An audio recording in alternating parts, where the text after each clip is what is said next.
Hello, welcome to Mehta online classes. जैसा कि हम पिछली क्लास में देख रहे थे, बायोडाइवर्सिटी के बारे में देख रहे थे। ठीक है, जो बायोडाइवर्सिटी है उसको हमने तीन पार्ट्स में डिवाइड किया था। एक था अपना जेनेटिक डाइवर्सिटी, जैसे तीन पार्ट्स में हमने डिवाइड कर लिया था बायोडाइवर्सिटी को। किस किस में? पहला जो था अपना वो था जेनेटिक बायोडाइवर्सिटी, डाइवर्सिटी। ठीक है, दूसरा था अपना स्पीसीज डाइवर्सिटी,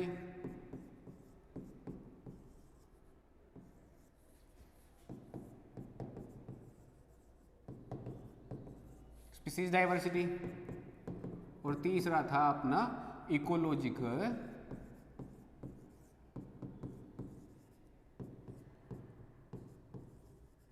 डाइवर्सिटी। ठीक है, ऐसे तीन पार्ट्स में हमने इसको डिवाइड कर लिया था और तीनों पार्ट्स के बारे में देख लिया था कि जेनेटिक डाइवर्सिटी एक स्पीसीज के अंदर जो डिफरेंट डिफरेंट एनिमल्स पाए जा रहे हैं, इंडिविजुअल्स पाए जा रहे हैं, उनके बीच में जो वेरिएशंस पाए जा रहे हैं उसको अपन बोल रहे हैं क्या? Genetic diversity. Species diversity, species diversity जब भी हम किसी कम्युनिटी के अंदर डिफरेंट डिफरेंट इंडिविजुअल्स की बात करते हैं, डिफरेंट डिफरेंट एनिमल्स की बात करते हैं, तो एनिमल्स की जगह हम क्या यूज में लेते हैं? स्पीसीज। तो स्पीसीज जो है वो एक बेसिक यूनिट है डाइवर्सिटी को डिफाइन करने के लिए। ठीक है, उसके बाद अपन बात कर रहे थे इकोलॉजिकल डाइवर्सिटी। इकोलॉजिकल डाइवर्सिटी जो है उसके अंदर हम क्या कर रहे थे, जो डिफरेंट डिफरेंट स्पीसीज है उसके इंडिविजुअल्स जो हैं उनका आपस में जो इंटरेक्शन चल रहा है, इंटरेक्शन चल रहा है। ठीक है, उस इंटरेक्शन को और उसके अलावा एनवायरनमेंट के साथ इंडिविजुअल के इंटरेक्शंस को, इन सब को हम क्या कर रहे थे? स्टडी कर रहे थे इकोलॉजिकल डाइवर्सिटी में। ठीक है, ये हो गया था। फिर बाद में हमने देखा था कि डाइवर्सिटी एंड इकोसिस्टम। उसके बाद हम बात कर रहे थे डाइवर्सिटी एंड इकोसिस्टम की, कि डाइवर्सिटी जो है वो इकोसिस्टम को कैसे अफेक्ट करती है, कैसे इसके ऊपर इफेक्ट डालती है। ठीक है, तो कैसे अफेक्ट करती है जो डाइवर्सिटी है, जैसे कि यहाँ पे प्लांट्स भी पाए जा रहे हैं जो क्या करते हैं, सन की जो सोलर एनर्जी होती है उसको कलेक्ट करने का काम करते हैं और केमिकल एनर्जी में कन्वर्ट करते हैं प्लांट्स। ठीक है, इनको तो अपन बोल रहे थे क्या? प्रोड्यूसर्स। प्रोड्यूसर्स। उसके बाद जो है एनिमल्स आ रहे थे। ये एनिमल्स जो हैं ये क्या थे? कंज्यूमर्स। कंज्यूमर्स, जो कंज्यूमर्स क्या कर रहे थे? प्लांट जो प्रोडक्ट बना रहे होते हैं उस प्रोडक्ट को ले करके कंज्यूम कर रहे होते हैं, कंज्यूम करके अपना बॉडी के वेट के अंदर उसको ऐड कर रहे होते हैं। ठीक है, बॉडी या बॉडी मास के अंदर उसको ऐड कर रहे होते हैं। ठीक है, ये हो गया। इसके अलावा हमने देखा था कि जो इकोसिस्टम है ना उसको अगर हमें सेल्फ सस्टेनिंग बनाना है, इकोसिस्टम को अगर हमें सेल्फ सस्टेनिंग बनाना है ना, self sustaining ecosystem,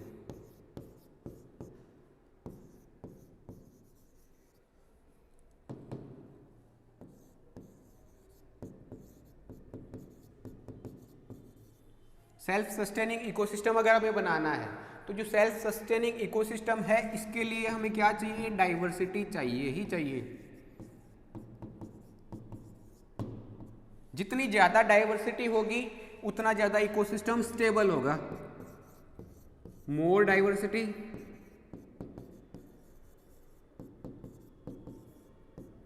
more stable ecosystem.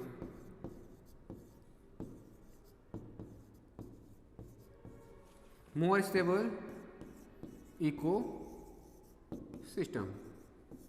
ये सारी बातें हमने पिछली क्लास में देख ली थी। ठीक है, इसके बाद अपन अगर अगली बात करें, आगे की अगर बात करें, तो आगे की बात करें तो जो इकोसिस्टम है इसके अंदर हम एक इकोसिस्टम को देख लेते हैं। जैसे इंडिया की बात करते हैं हम। ठीक है, इंडिया जो है कंट्री, इसके अंदर बहुत सारे अलग अलग रीजन्स पाए जा रहे होते हैं। जैसे अपन ऐसा सा इंडिया है हमारा,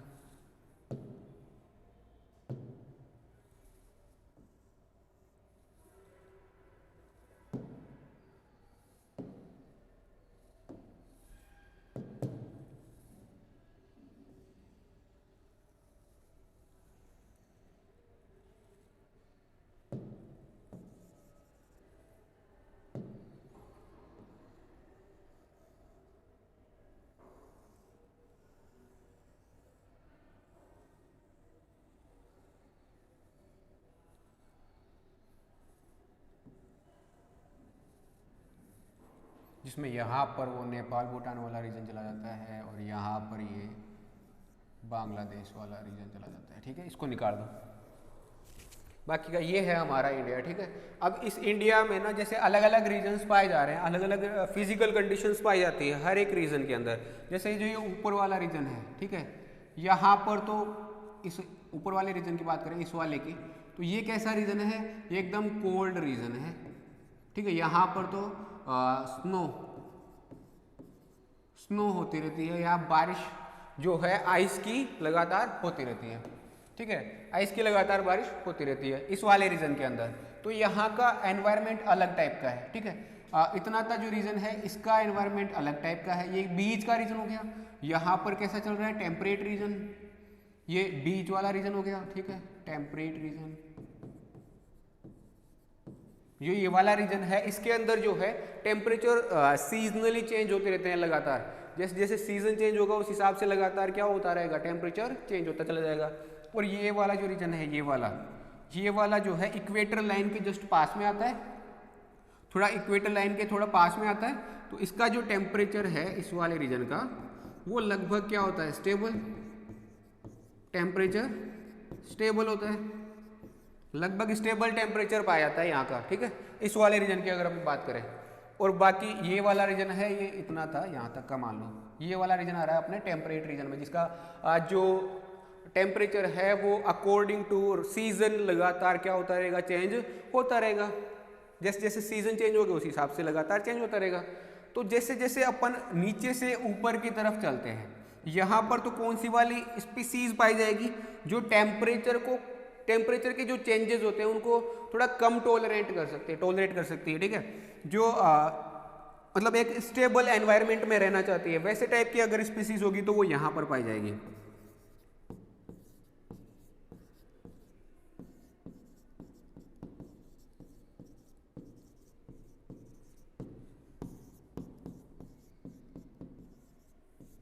स्टेबल एनवायरनमेंट वाली जो स्पीसीज है वो यहाँ पाई जाएगी। ठीक है, और जो मतलब बार बार चेंजेस से ज़्यादा अफेक्ट नहीं होती है, जो मतलब चेंजेस को टॉलरेट कर सकती है, ऐसी वाली जो स्पीसीज है वो यहाँ पाई जाएगी। यहाँ पर कौन सी पाई जाएगी, स्पीसीज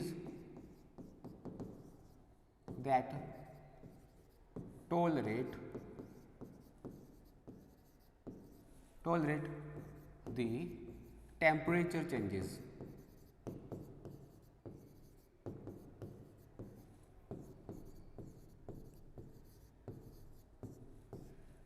जो टॉलरेट कर सकती है किसको, टेम्परेचर के चेंजेस को, वो यहाँ पर पाई जाएगी। क्योंकि यहाँ पर कैसा एनवायरनमेंट है, बार बार हर सीजन के अकॉर्डिंग क्या होता है, चेंज होता रहता है। और यहाँ पर कौन सी पाई जाएगी, जो कोल्ड रीजन के अंदर सूटेबल एनवायरनमेंट जिनका कोल्ड रीजन होता है। तो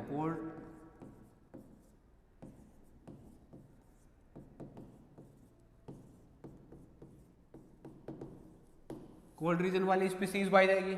ठीक है, तो ऐसे मतलब अगर हम पूरे इंडिया को देखें, इंडिया में भी जैसे ये वाला जो पार्ट है, ये अपना कौन सा वाला पार्ट आ गया, राजस्थान वाला पार्ट आ गया। ठीक है, ये वाला पार्ट अपना राजस्थान वाला पार्ट आ गया।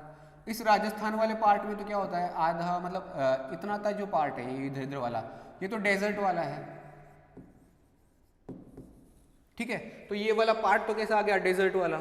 यहाँ पर जब गर्मियाँ होती है तो बहुत ज़्यादा एक्सट्रीम टेम्परेचर पहुँच जाते हैं, और जब सर्दियाँ होती है तो बहुत मतलब 0 डिग्री से नीचे भी चला जाता है टेम्परेचर। ठीक है, तो इतना टेम्परेचर चेंजेस यहाँ पर देखने को मिलते हैं हमें। और साथ ही साथ में क्या है, वाटर की जो कंडीशन है, वाटर जो है वो तो बहुत ही कम पाया जाता है यहाँ पे। वाटर जो है वो तो बहुत ही कम पाया जाता है डेजर्ट वाले प्लेस में। ठीक है, तो यहाँ पर ना कंडीशन बहुत ही हार्श होती है, जिसके कारण यहाँ के जो ऑर्गेनिज्म है वो अलग टाइप के पाए जाएंगे। ठीक है, तो यहाँ पर अगर हम देखें तो जो डाइवर्सिटी है वो बहुत ज़्यादा होगी, अलग अलग टाइप के फिजिकल एनवायरनमेंट के कारण। जैसे ये वाला जो रीजन है, ठीक है, इतना था रीजन, ये तो किससे ढका हुआ है, अपने प्लेट्यू से ढका हुआ है। ठीक है, पठारी रीजन है। ठीक है, इधर वाला जो रीजन है वो तो कैसा है, पठारी रीजन है। तो यहाँ पर तो पठार और देखने को मिलते हैं। तो ऐसे अलग अलग रीजन में अलग अलग रीजन की स्पेसिफिक टेम्परेचर के कारण और उसकी बायोडाइवर्सिटी जो है वो लगातार चेंज होती रहती है। जैसे 42% होता है ये वाला रीजन जो है, प्लेट्यू वाला रीजन, ठीक है। अलग अलग बायोडाइवर्सिटी हमें देखने को मिल रही है। अगर हम यहाँ पर देखें तो पूरे वर्ल्ड में जो डाइवर्सिटी पाई जाती है वैसी लगभग यहाँ पर भी अलग अलग रीजन में देखने को मिल सकती है। यहाँ पर कोल्ड रीजन वाली स्पीसीज, यहाँ पर डेजर्ट वाली स्पीसीज, यहाँ पर जो मतलब अपने इक्वेटोरियल रीजन वाली जो स्पीसीज होती है वो सारी यहाँ पर देखने को मिल जाएगी, टेम्परेट रीजन वाली यहाँ पर मिल जाएगी, ठीक है। तो ऐसे अलग अलग टाइप की स्पीसीज यहाँ पर देखने को हमें मिल जाती है, क्योंकि यहाँ पर क्या है, टेम्परेचर जो है लगातार चेंज होता रहता है। इसके बाद अपन अगर बात करें कि जो ऐसे कौन से फैक्टर्स है जो थ्रीट करते हैं हमारे बायोडाइवर्सिटी को, परेशान करते हैं, एक तरह से थ्रीट करना, threats of biodiversity.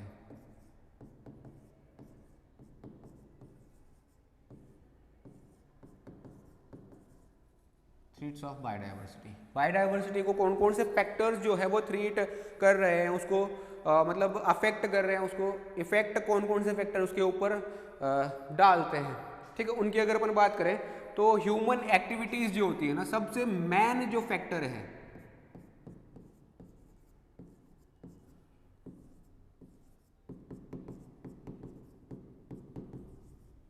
Human activities are major factor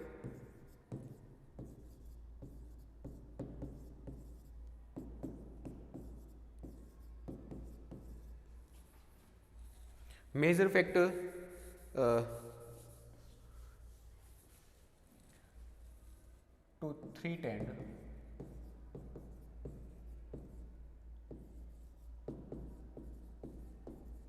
biodiversity।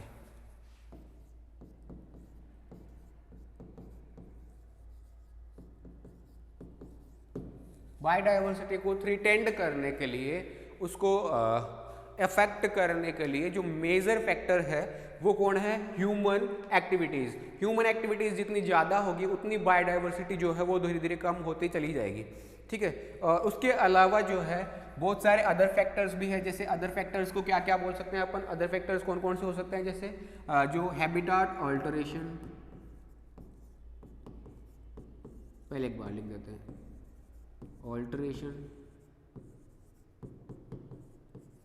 Habitat alteration, ठीक है, हैबिटाट डिग्रेडेशन,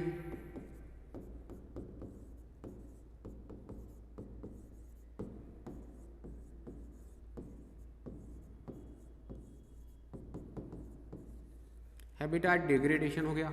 उसके बाद हैबिटाट फ्रेगमेंटेशन हो गया,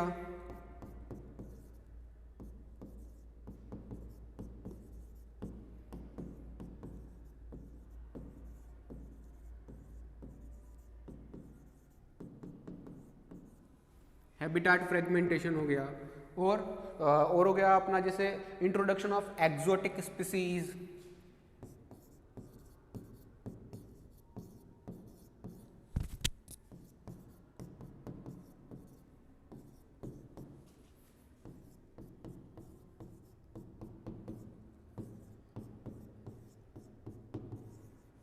इंट्रोडक्शन ऑफ एक्सोटिक स्पीसीज हो गया, ठीक है। उसके अलावा हो गया अपना जैसे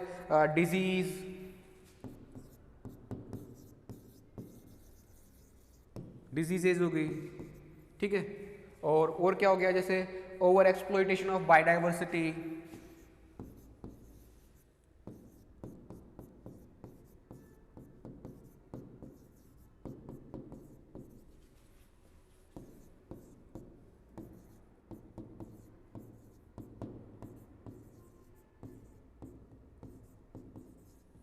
ओवर एक्सप्लॉइटेशन ऑफ बायोडाइवर्सिटी हो गया।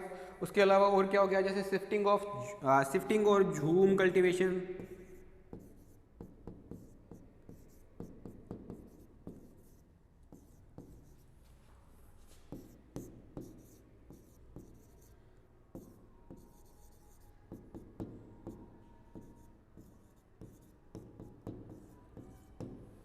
शिफ्टिंग और झूम कल्टीवेशन, ठीक है।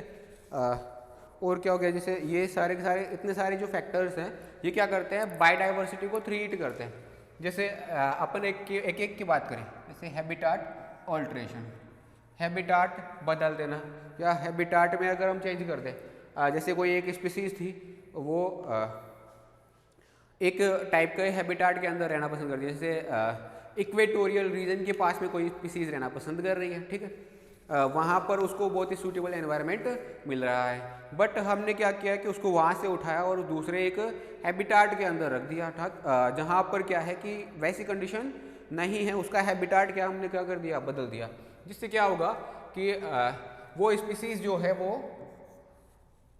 अपने सर्वाइवल में थोड़ा सा डिफ़िकल्टीज फील करेगी, और हो सकता है कि वो स्पीसीज जो है वो क्या हो जाए, एक्सटिंक्ट भी हो जाए, वहाँ पर वो बचे ही ना, ठीक है, उसके जो इंडिविजुअल्स है वो मारे जाए, ठीक है। तो ऐसे जो है हैबिटाट ऑल्टरेशन क्या कर रहा है, एक स्पीसीज डाइवर्सिटी को अफेक्ट कर रहा है, ठीक है। उसके बाद जैसे हैबिटाट डिग्रेडेशन, जैसे आजकल क्या कर रहे हैं, जो ह्यूमन एक्टिविटीज़ के कारण है कि फॉरेस्ट जो है उसको ह्यूमन लगातार काटता चला जा रहा है, जिससे क्या हो रहा है कि जो बहुत सारे एनिमल्स हैं उनका हैबिटाट जो है वो बार बार ख़त्म हो जाता है, डिग्रेड हो जाता है। तो हैबिटाट अगर ख़त्म हो गया तो वो स्पीसीज़ अब रहेगी कहाँ पर, तो स्पीसीज़ का नंबर भी धीरे धीरे क्या होता जा रहा है, कम होता जा रहा है, क्योंकि हैबिटाट जो है वो धीरे धीरे क्या होते जा रहे हैं, डिग्रेड होते जा रहे हैं, ख़त्म होते जा रहे हैं, क्योंकि हैबिटाट ही जब ख़त्म हो गया तो स्पीसीज़ कहाँ रहेगी। इसीलिए जो स्पीसीज डाइवर्सिटी है उसको ये भी क्या करता है, ये वाला फैक्टर भी अफेक्ट करता है। उसके बाद अपन अगर बात करें हैबिटाट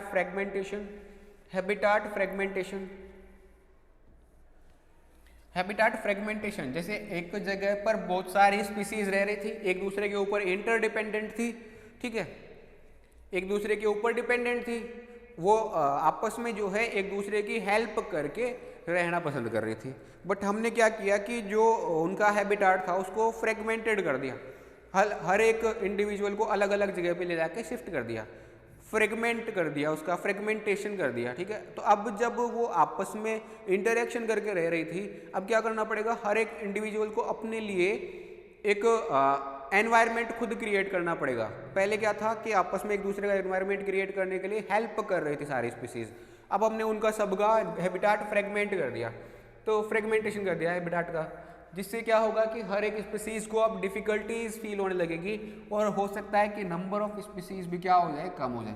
तो ये जो है हैबिटाट फ्रेगमेंटेशन भी क्या कर रहा है, इस तरह से इसको बायोडाइवर्सिटी को थ्रीट करता है, ठीक है। उसके बाद अपन अगली बात करें, जैसे इंट्रोडक्शन ऑफ एक्सोटिक स्पीसीज, जैसे एक बाहर से हम कोई स्पीसीज लेके आ जाए, ठीक है, उसका प्रीडेटर नहीं लेके आए, बस ओनली एक स्पीसीज को लेके आ जाए और उसको लेके आके हम यहाँ पर इंट्रोड्यूस करवा दें, जो हमारा नया हैबिटाट है वहाँ पर ले जा करके उसको इंट्रोड्यूस करवा दें। अब वहाँ पर क्योंकि उसका प्रीडेटर है ही नहीं, तो वो क्या करेगी, एकदम से बहुत ज़्यादा तेज़ी से ग्रो करेगी, तो वहाँ पर जो भी रिसोर्सेज थे, फूड मटेरियल, न्यूट्रिएंट्स वगैरह जो भी थे, उसने क्या किया, कंज्यूम करना स्टार्ट कर दिया, और क्योंकि वहाँ पर उसका प्रीडेटर नहीं है तो वो मतलब बहुत ज़्यादा तेज़ी से सारी चीज़ों को कंज्यूम करना स्टार्ट कर देगी, ठीक है, उसके ऊपर कोई नियंत्रण ही नहीं रहा, बेलगाम घोड़ा बन गया, ठीक है। तो ऐसे टाइप की जो स्पीसीज होती है, फिर वो वहाँ की जो पर्टिकुलर एंडेमिक स्पीसीज थी उनको क्या कर देती है, ख़त्म कर देती है, उनके लिए खतरा बन जाती है, उनके ऊपर क्या आ गया, अब उनके एक्सटिंक्शन का खतरा उनके ऊपर आ जाता है। तो इस टाइप का जो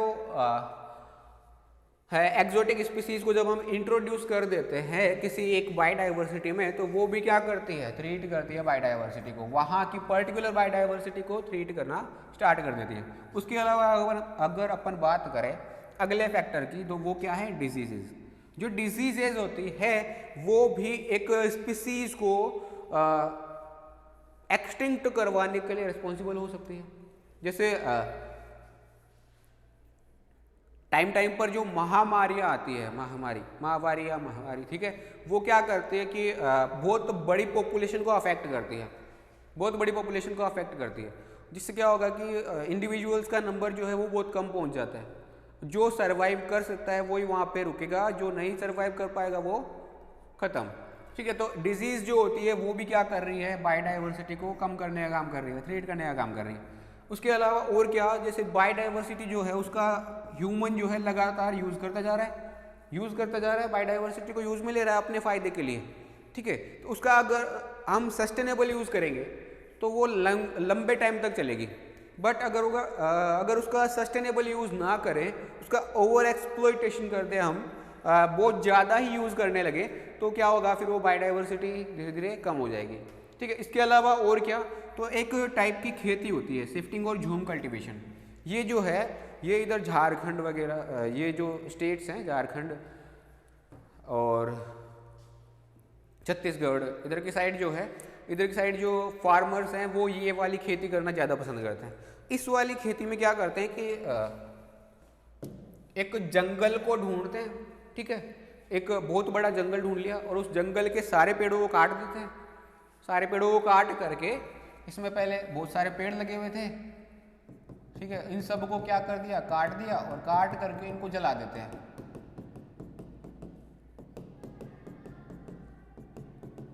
इन सारे पेड़ों को काट करके जला देते हैं।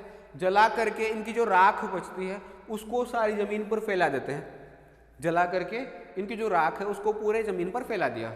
ये इसलिए करते हैं क्योंकि जैसे जो प्लांट है उनके अंदर क्या होता है, न्यूट्रिएंट्स बहुत ज़्यादा है, क्योंकि उन्होंने अपने लाइफ टाइम में क्या किया है, ज़मीन से बहुत सारे न्यूट्रिएंट्स लिए हैं और वो न्यूट्रिएंट्स को अपने बॉडी के अंदर स्टोर किया हुआ है। अब उनको अगर जला दें तो राख जो होगी उसके अंदर सारे न्यूट्रिएंट्स होंगे, नाइट्रोजन वगैरह, मतलब सॉरी, जो एलिमेंट्स चाहिए होते हैं, आयरन, कैल्शियम वगैरह जितने भी हैं, वो सारे के सारे कैसे होंगे, इसके अंदर प्रेजेंट होंगे। ठीक है, इसके अंदर प्रेजेंट है, तो अब उसको जैसे हम ज़मीन पर फैला दें चारों तरफ, तो जो हम अब खेती करेंगे उसके जो जड़ें होती हैं वो ज़्यादा लंबी जाती नहीं है, दूरी तक जाती हैं, तो अब ऊपर ही उसको सारा का सारे न्यूट्रिएंट्स मिल जाएंगे, खेती अच्छी होगी, थोड़े टाइम के लिए अच्छी होगी, जब तक कि वो न्यूट्रिएंट्स जो हमने फैलाए थे वो है तब तक तो बहुत अच्छी होगी। फिर उसके बाद वो धीरे धीरे क्या होने लग जाएगी, जो ज़मीन है वो बंजर होने लग जाएगी, क्योंकि वहाँ पर अब न्यूट्रिएंट्स क्या होने लगेंगे, कम, क्योंकि जो प्लांट वाले न्यूट्रिएंट्स थे वो तो सारे हमने काम में ले लिए, जो फसल हमने उगाई थी उसने सारे काम में ले लिए। ठीक है, अब क्या करें, तो अब ये क्या करते हैं, इस जगह को छोड़ते हैं, दूसरा जंगल ढूंढते हैं और दूसरे जंगल को फिर से जला करके वहाँ पर खेती करते हैं। तो ऐसे टाइप की जो खेती होती है इसके अंदर ना बायोडाइवर्सिटी का बहुत ज़्यादा लॉस हो रहा है, क्योंकि यहाँ पर पूरे के पूरे जंगल को काटा जा रहा है और काट करके उसकी जगह पे क्या की जा रही है, खेती की जा रही है। वो भी लंबे टाइम तक नहीं की जा रही, वो भी थोड़े टाइम के लिए, जब तक कि वो ज़मीन उपजाऊ है तब तक की जाएगी। जैसे ही उसका उपजाऊपन खत्म, ठीक है, जैसे ही उसका उपजाऊपन खत्म वैसे ही वहाँ पे खेती करना बंद, दूसरी जगह जाएंगे, उसको जलाएंगे दूसरी जगह के जंगल को, और वहाँ पर जा करके फिर से वही काम। ठीक है, उसके बाद अपन अगर बात करें नया,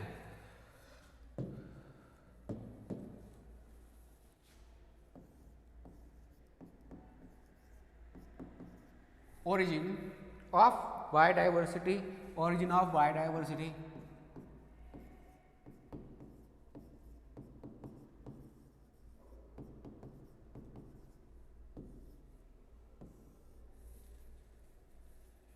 origin of biodiversity,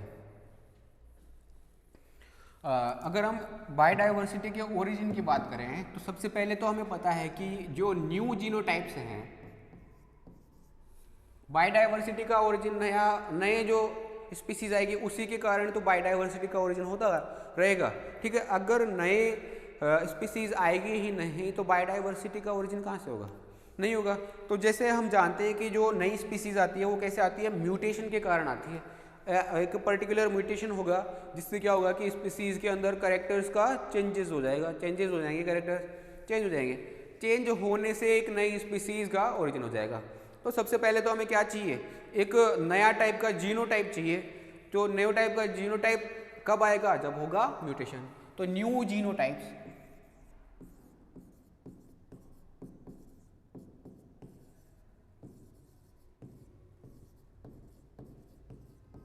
are added in a population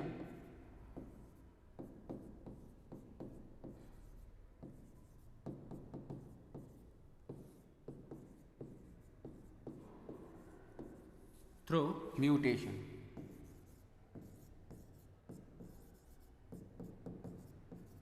through mutation. New genotypes को ऐड करते हैं किसके थ्रू? म्यूटेशन के थ्रू नए जीनोटाइप्स को ऐड किया जाता है, ठीक है, म्यूटेशन के थ्रू। और क्या क्या हो सकता है?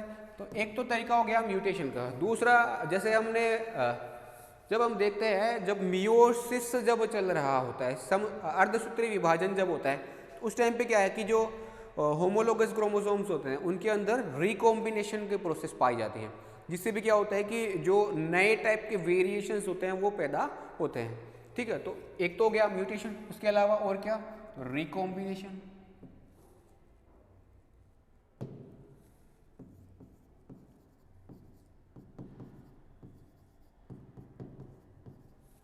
रिकॉम्बिनेशन, ठीक है। एंड एक तो हो गया म्यूटेशन, दूसरा हो गया रिकॉम्बिनेशन। एंड और अदर भी कोई अगर फेनोमिना पाया जा रहा है तो वो other related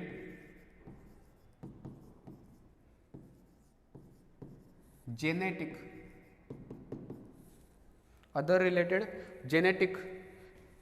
phenomena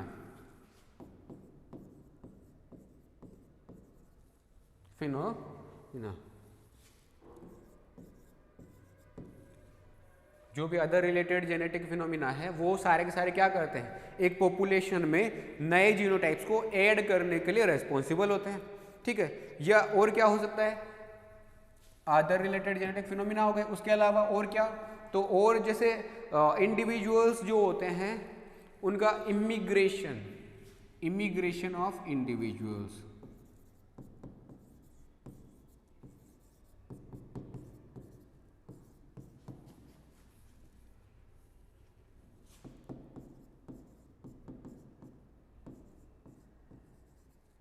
from other community,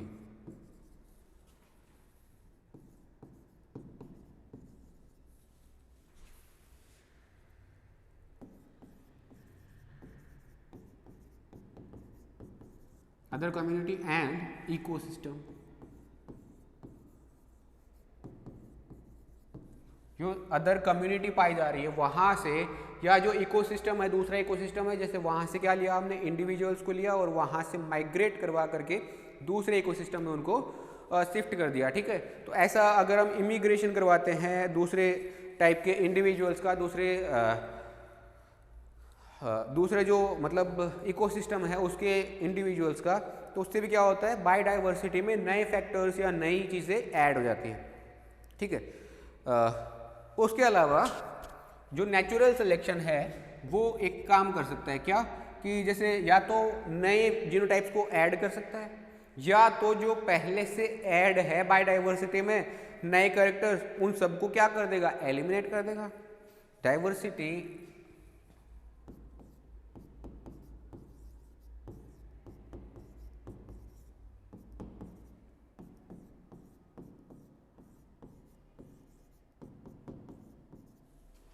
can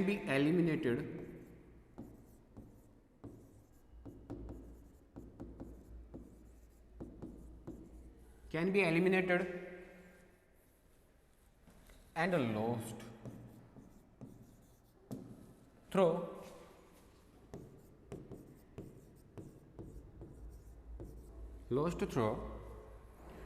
natural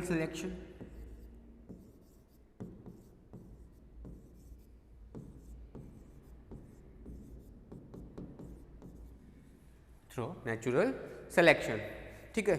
या और क्या हो सकता है? नेचुरल सिलेक्शन हो सकता है, या फिर एमिग्रेशन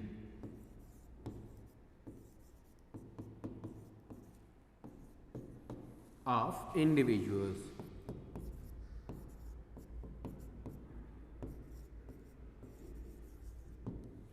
एमिग्रेशन ऑफ इंडिविजुअल्स, जो डाइवर्सिटी पाई जा रही है एक इकोसिस्टम में, एक एनवायरनमेंट के अंदर जो डाइवर्सिटी पाई जा रही है उसका लॉस कैसे हो सकता है? यहाँ तक तो हमने अभी तक तो क्या बात की थी? गेनिंग की, कि गेन कैसे कर सकते हैं बायोडाइवर्सिटी को, कैसे गेन कर सकते हैं? कोई म्यूटेशन हो जाए, ठीक है, या फिर कोई इमिग्रेशन करवा दें अपन, ठीक है, या फिर रिकॉम्बिनेशन हो जाए। तो ऐसे टाइप के जो जेनेटिक फिनोमिना है वहाँ से हो जाए, या तो क्या हो जाए? इमिग्रेशन से हो जाए। तो नई अगर स्पीसीज ऐड हो रही है इसको तो अपन क्या बोल देंगे, अराइज या ओरिजिन ऑफ बायोडाइवर्सिटी। बट अगर लॉस्ट हो रही है तो उसको क्या बोल देंगे, डिस्ट्रक्शन ऑफ बायोडाइवर्सिटी।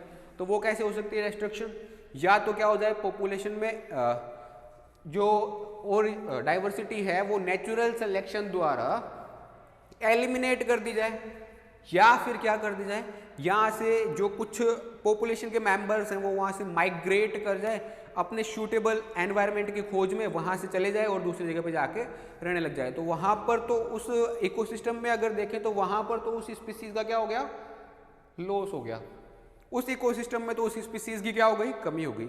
वो स्पीसीज तो लेस डाइवर्स हो गई, ठीक है, लेस डाइवर्स स्पीसीज में कन्वर्ट हो गई।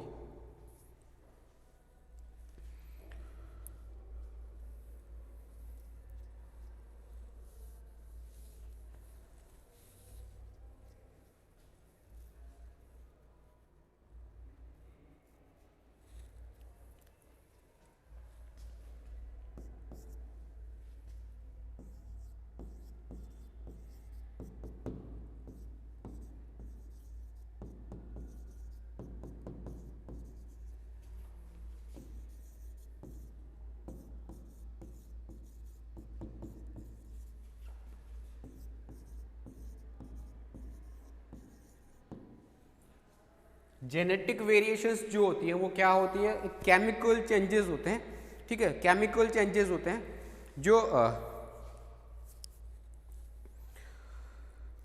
केमिकल चेंजेस होते हैं जो कि एक they play important role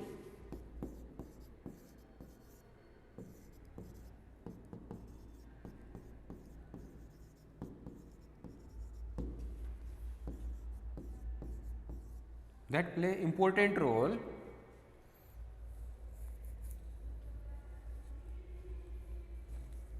in composition of DNA molecule.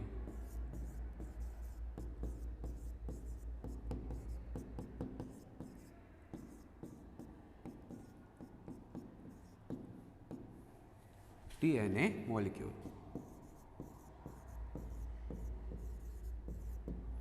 जो जेनेटिक वेरिएशंस हैं वो क्या है, केमिकल चेंजेस होते हैं जो क्या कर रहे हैं, एक डीएनए मॉलिक्यूल को या डीएनए मॉलिक्यूल के कंपोजिशन में या उसके फॉर्मेशन में क्या कर रहे होते हैं, इंपॉर्टेंट रोल प्ले करते हैं, ठीक है। अगर ये जेनेटिक वेरिएशंस हमें बनानी है तो वो क्या करना पड़ेगा, उसके अंदर डीएनए जो है उस डीएनए में केमिकल चेंजेस लाने पड़ेंगे। अगर केमिकल चेंजेस लाएंगे तब ही क्या होगा, तब ही एक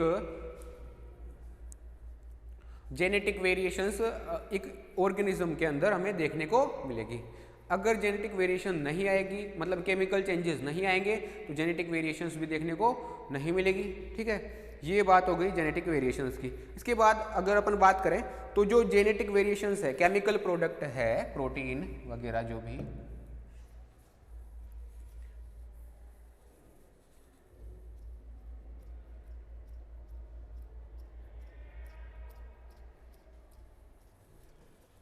इसके अलावा अगर अपन बात करें तो जो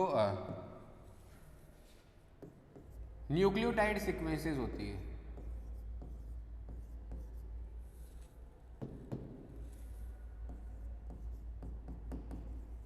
न्यूक्लियोटाइड सीक्वेंसेस जो होती है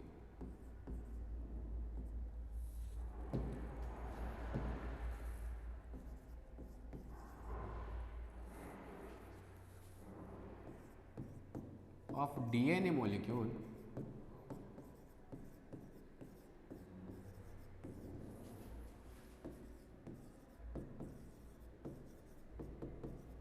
determine the characteristics of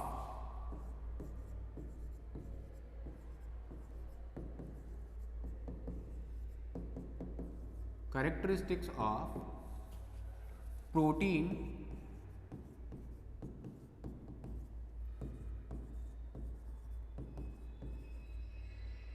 synthesized by characteristics of protein synthesized by DNA molecule.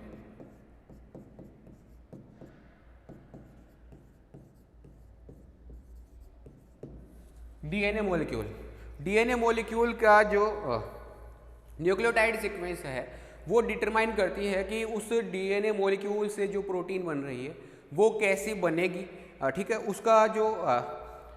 उसकी जो कैरेक्टरिस्टिक्स है प्रोटीन के वो क्या क्या होंगे, ये सारी चीज़ें कौन डिटरमाइन करेगा। तो जो न्यूक्लियोटाइड सीक्वेंस पाई जा रही है ना जीन के अंदर या डीएनए के अंदर, वो क्या करती है, वो सारे के सारे जो कैरेक्टरिस्टिक्स है उनको डिटरमाइन करती है।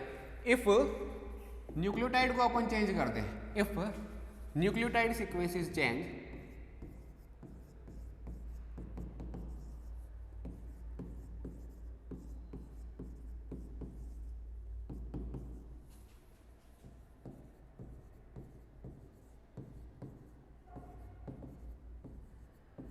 then the properties of protein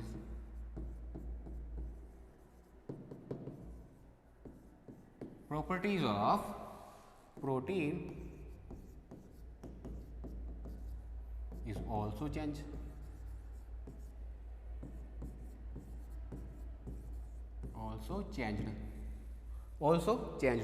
Then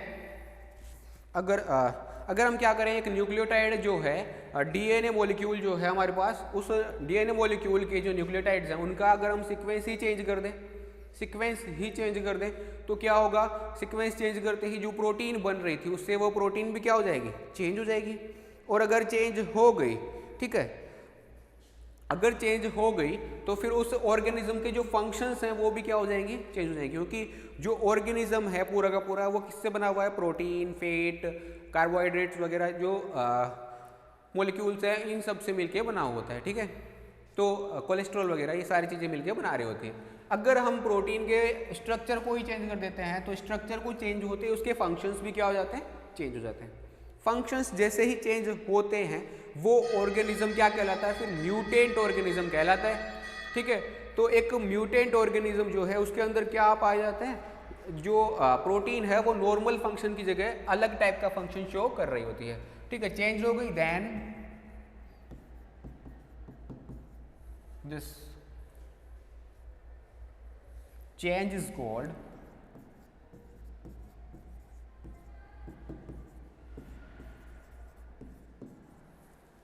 mutation. इस चेंज को ही अपन क्या बोल देते हैं, म्यूटेशन बोल देते हैं, ठीक है। ये सारी बातें हो गई। उसके बाद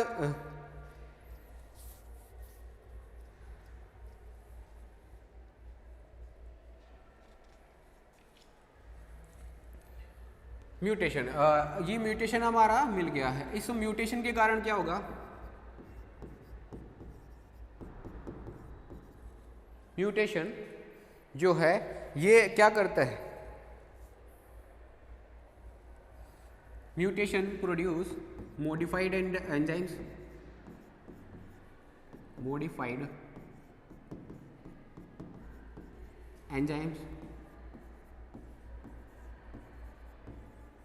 मॉडिफाइड एंजाइम्स प्रोड्यूस होंगे। अगर म्यूटेशन कोज हो गया तो इससे क्या होगा कि मॉडिफाइड एंजाइम्स जो हैं वो कोज होंगे, जिससे क्या होगा कि जो सेल बनेगी, अब सेल का जो फंक्शन है वो भी मॉडिफाई हो जाएंगे, ठीक है। तो cell and its functions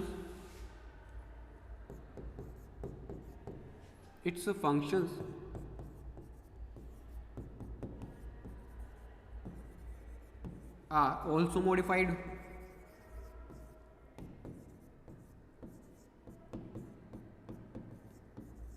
also क्या हो गए, मॉडिफाइड, ठीक है। मॉडिफाइड होने के कारण जो फंक्शंस हैं वो मॉडिफाइड हो गए। तो ये मॉडिफाइड सेल्स जो है, these modified sales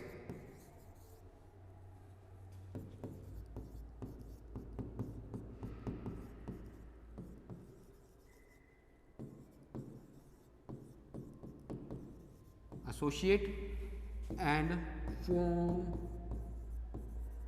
a modified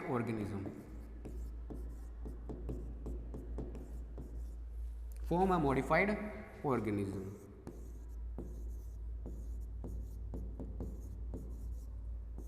ठीक है। तो एक मॉडिफाइड ऑर्गेनिज्म कैसे बनता है, जब हम किसी डीएनए मॉलिक्यूल के जो न्यूक्लियोटाइड्स हैं उनका सीक्वेंस अगर अपन हम चेंज कर दें, ठीक है, उसके सीक्वेंस को अगर हम चेंज कर दें तो सीक्वेंस को चेंज करते ही क्या हो जाएगा, प्रोटीन जो है उससे जो बनने वाली प्रोटीन है वो प्रोटीन भी क्या हो जाएगी, मॉडिफाइड हो जाएगी। अगर मॉडिफाइड प्रोटीन बनी तो वो जो है वो सेल जो है और वो जो प्रोटीन है वो मॉडिफाइड फंक्शंस करने लगेगी। मॉडिफाइड फंक्शंस के कारण ऐसी सेल्स के एसोसिएशन के कारण क्या बनेगा, एक ऑर्गेनिज्म भी मॉडिफाइड ऑर्गेनिज्म में कन्वर्ट हो जाएगा। ऐसे जो है एक नई स्पीसीज का ओरिजिन होता है, ठीक है। और ये तो हो ही गया, मॉडिफाइड ऑर्गेनिज्म तो बन गया, ठीक है। उसके बाद क्या होता है, by the process of natural selection, by the process of natural selection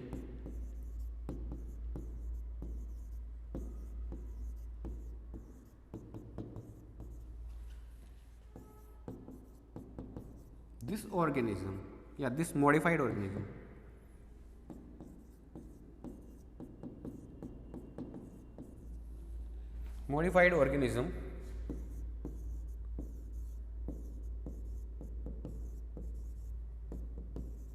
is established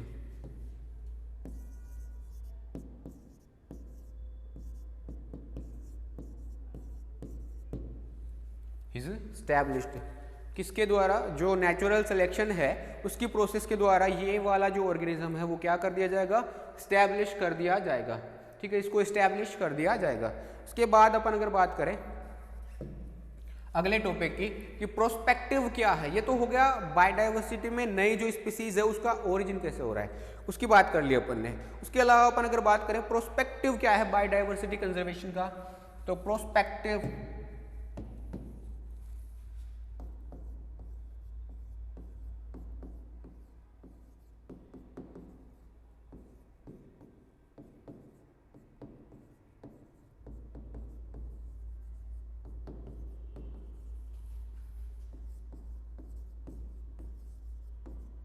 of biodiversity conservation, prospective of biodiversity conservation. Biodiversity conservation का जो प्रोस्पेक्टिव है उसकी अगर अपन बात करें तो बायोडाइवर्सिटी जो है, सबसे पहले तो हमें क्यों बचाने की जरूरत क्यों है बायोडाइवर्सिटी को, तो बायोडाइवर्सिटी जो है is the most precious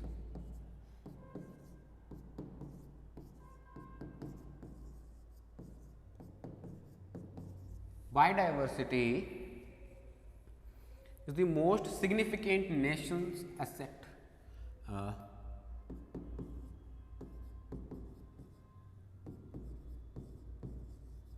most significant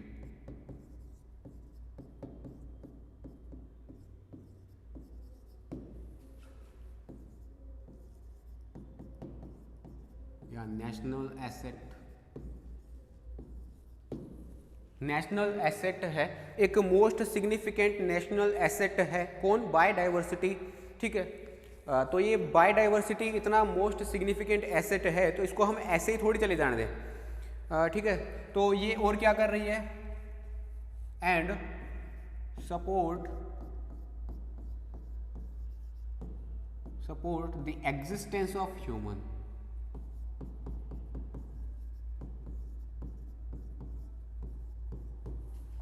existence of human की जो एग्जिस्टेंस है उसको भी ये क्या करती है, सपोर्ट करती है।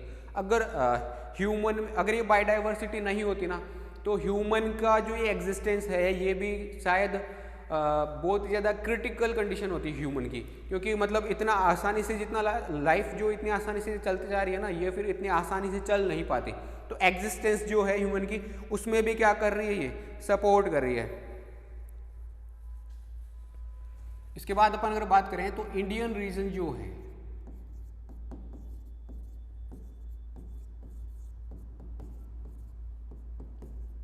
Is the house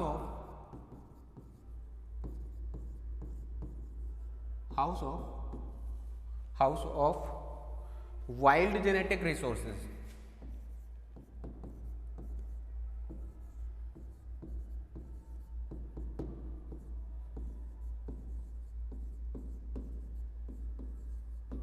wild genetic resources जो है उनका क्या है, इंडियन रीजन एक हाउस है, यहाँ पर जो है वाइल्ड जेनेटिक रिसोर्सेज बहुत ज़्यादा पाए जा रहे हैं, इसीलिए ये जो है इंडियन रीजन क्या है, एक house of wild genetic resources है।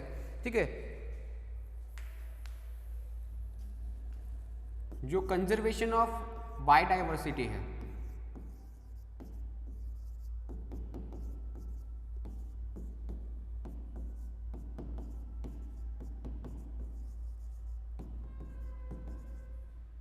conservation of biodiversity can be achieved by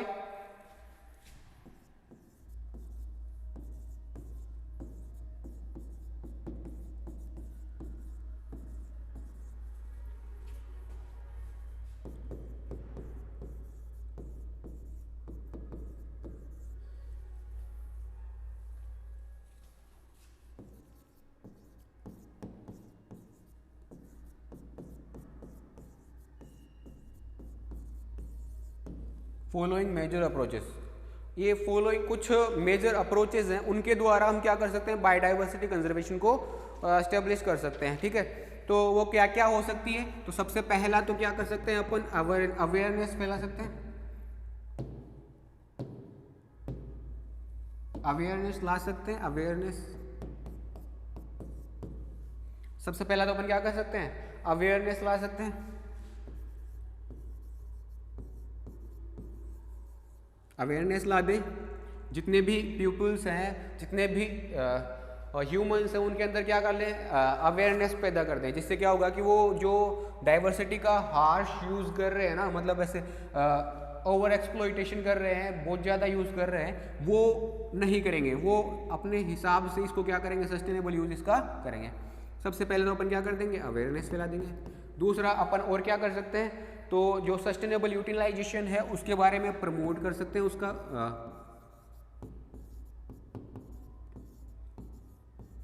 sustainable utilisation को प्रमोट कर सकते हैं।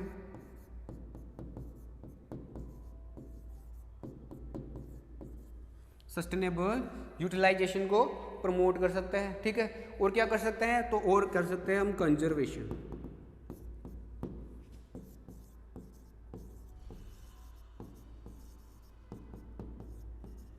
Conservation of biodiversity.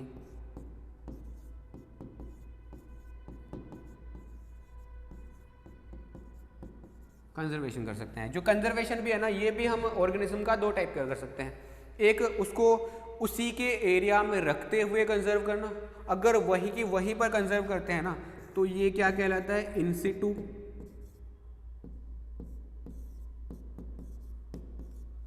In situ conservation.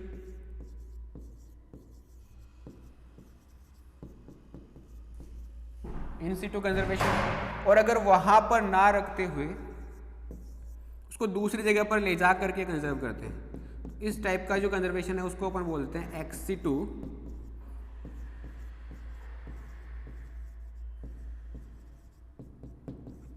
Conservation. In Situ जो कंजर्वेशन है उसको एक नाम और दे देते हैं अपन, ऑन सिटू कंजर्वेशन।